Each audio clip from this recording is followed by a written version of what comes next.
जिसका 170 है वो डरा बैठा है, जिसके 130 है वो बोल रहा है कि नॉर्मलाइज होके सिलेक्शन पक्का है। और आप में से जो भी लोग पूछ रहे हैं कि रिजल्ट कब आएगा, तो ये एमपीपी भी है, आपका स्विगी नहीं है कि तुरंत आपका रिजल्ट आ जाएगा। जून से पहले तो आप सोचना भी मत, जून के लास्ट तक आपका रिजल्ट आ सकता है।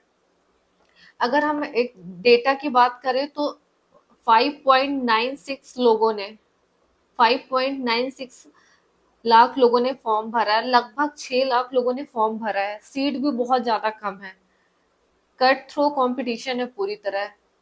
लेकिन इसके बाद हम देखते हैं कि पेपर भी इजी आ रहा है, राइट। तो इजी पेपर आने से कंपटीशन और भी ज्यादा बढ़ जाता है। एक तो इतने सारे लोगों ने फॉर्म भरा, प्लस पेपर भी इजी आ रहा है, प्लस सीट भी कम है, तो कंपटीशन तो बहुत ही ज्यादा बढ़ रहा है, राइट। बात फिर सबकी नींद उड़ाने के लिए नॉर्मलाइजेशन आ जाता है। उसमें भी सबको डर लगा रहता है कि 170 वाले 160 में ना पहुंच जाए, 150 वाले 140 में ना पहुंच जाए, 180 वाले जो लड्डू खा चुके हैं और सब जगह अपने आप को मान चुके हैं कि बस ट्रेनिंग में जाना है, कहाँ होती है ट्रेनिंग, ये सारी चीजें पता कर रहे हैं, कहीं वो 170 में ना आ जाए। तो बहुत सारे फैक्ट है नॉर्मलाइजेशन वाले, राइट। शिफ्ट मानते हैं कि पेपर पूरे टाइम नॉर्मल ही आया है, लेकिन किसी भी शिफ्ट में जैसे थोड़ा भी हल्का भी टफ आया है तो उनके 5 से 10 नंबर बढ़ सकते हैं, राइट। पर ऐसे नहीं होगा कि आपके 132 से 172 नंबर बढ़ जाएंगे। अगर ऐसा आप सोच रहे हो कि इतने ज्यादा नंबर बढ़ जाएंगे, तो फिर आप यूपीएससी की आंसर राइटिंग की जगह कल हो ना हो देख रहे हो, यही बोल सकते हैं फिर, राइट। और रिजल्ट आपका जून में ही आएगा, जून के लास्ट तक, इससे पहले तो सोचना भी मत।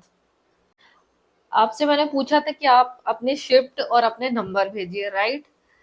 ये इसलिए ताकि एक सही अनुमान लगाया जा सके। सारे लोग अनुमान ही लगा रहे होंगे और आप बहुत सारे वीडियो देख के ही आए होंगे, लेकिन मैं आपको वहां ले चलती हूँ। एग्जाम वाले दिन आपका एग्जाम था, इमेजिन करिए कि आप अपने सेंटर में हैं, पहुंच गए हैं, राइट।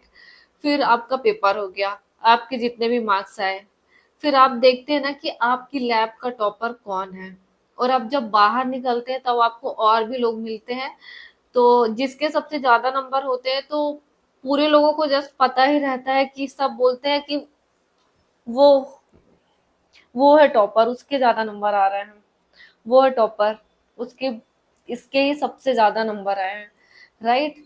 पर उसके बाद अगर आप कुछ 3-4 लोग को छोड़ के उसके बाद नंबर देखोगे ना, तो एक बहुत ज्यादा डिफरेंस लगेगा आपको कि आपके बगल वाले के नंबर, कि जैसे कि आपके 180 आ गए ना, बट अगर आप अपने बगल वाले के नंबर पता करोगे तो वो आपको 70 बताएगा, 70 आए हैं मेरे। इस साइड वाले जो भी कैंडिडेट है उनसे पूछोगे तो वो लोग बोलेंगे कि मेरे 130 आए हैं, राइट। तो पूरी लैब में बहुत ही कम लोग हैं जिनके एकदम अच्छे नंबर आ गए, बहुत ज्यादा अच्छे, और आपको सब नहीं मिलेंगे, राइट। और सबसे ज्यादा भीड़ आपको मिलेगी 150 से लेके 170 175 के बीच। 80 भी बहुत, 80 वाले बहुत ही कम है, बहुत ही कम। किसी किसी सेंटर में तो 180 वाले है ही नहीं, राइट। तो आप ये देख सकते हैं कि पूरा जो कंपटीशन रहेगा 150 के बाद ही रहेगा, या आप मान सकते हो कि 160 के बाद, 100 160 से 160 से 175 के बीच बहुत ज्यादा कंपटीशन रहेगा, क्योंकि उसके बाद उससे पहले बहुत सारे लोगों के ऐसे ही नंबर आए हैं, राइट। और दिखे, और आपने ऐसा भी देखा होगा कि कुछ ऐसे लोग भी दिखे कि मैंने तो पढ़ा ही नहीं था, मेरे 180 आ गए। और कुछ लोग ऐसे मिलेंगे, अरे मैंने बहुत पढ़ा था तब जाके मेरे 165 आए हैं या फिर 170 आए हैं, राइट, या 163 आए ऐसे। और कुछ लोग ऐसे मिलेंगे, कुछ ऐसे भी वीडियो मैंने देखे हैं जिसमें उन्होंने बोला कि मैंने जो पढ़ा उससे कुछ भी नहीं आया, मेरा पढ़ा हुआ कुछ भी नहीं आया। कुछ ऐसे लोगों के भी मैंने इंटरव्यू देखे हैं। तो ये सबके अलग अलग एक्सपीरियंस है, राइट। तो जितना ज़्यादा आपका डेटा रहेगा उतना ही ज़्यादा आसानी रहेगी, क्योंकि आपका तो एक पर्सनल एक्सपीरियंस आपको पता है, चाहे आप किसी का वीडियो देखो या नहीं देखो। सच्चाई आपके सामने ये है कि आप खुद गए एग्जाम देने, राइट? आप एग्जाम देने गए, आपने देखा कि बस 2-3 लोगों को छोड़ के किसी के भी नंबर ज़्यादा नहीं है, सबके नंबर बिल्कुल कम आ रहे हैं। लैब में भी 1-2 लोग, 1 या 2 या मुश्किल से 3 लोग के नंबर आ गए, फिर बाकी जो लोग बैठे हैं पूरे 110, 90, 84, 70, 132, 135, फिर वहां वाले उसके ऊपर वाले एकदम ना के बराबर है, बहुत ही कम है। तो आप ये सारी चीजों को, कोई भी कट ऑफ देखने से पहले आप इन सारी चीजों को भी ध्यान में रखिए कि आपका रियल एक्सपीरियंस भी मैटर करता है, जो आपने खुद देखा है अपनी आंखों से कि यार इतने सबके नहीं आए हैं, ज्यादा बहुत ही कम लोगों के आए हैं। तो मैं वही जानने की कोशिश कर रही हूँ कि एक तरीके से कि आप लोग इतने सारे लोग जुड़े हुए हैं कि मैक्सिमम मार्क्स कितने आए हैं और कितने ज्यादा लोगों के बहुत ज्यादा नंबर आए हैं, और आप लोग अपने नंबर ज्यादा से ज्यादा शेयर करिए, तो फिर एक कट ऑफ तक पहुंचने में बहुत ही ज्यादा आसानी रहेगी। लास्ट में बस मैं आपको इतना ही बोलना चाहूंगी कि ये एक एग्जाम है, आपकी जीवन नहीं है, आपकी लाइफ नहीं है।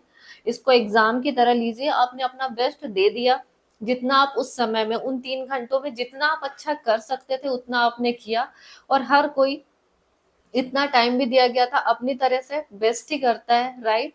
तो बस अपनी मेहनत पे बिलीव रखिए, और सारी चीजों पे कुछ किस्मत होती है। अगर नॉर्मलाइजेशन ने भी आपका साथ दिया कि आपके कम थे आपके बढ़ गए, कुछ आपकी किस्मत भी है, आपके अच्छे काम भी है, और कुछ आपका पढ़ा हुआ आ गया हो, आपने मेहनत की हो, हार्ड वर्क, जब सारी चीजें जुड़ के हो सकता है कि एकदम पॉजिटिव और अच्छा रिजल्ट निकल के आए। तो पहले से आप, जब तक रिजल्ट नहीं आता, अपने आप को ऐसा मत सोचिए कि मेरा तो नहीं होगा या होगा। रिजल्ट बहुत चौंकाने वाला भी हो सकता है, ऐसा नहीं है कि जो हाइप बना हुआ है 180 का, भाई वो एक सेंटर में एक ही बंदे का आता है 180, पूरी दुनिया का नहीं आ जाता 180 180। तो उसका, उसकी तो चिंता मत करिए 180 की आप, बस अपने ऊपर बिलीव करिए।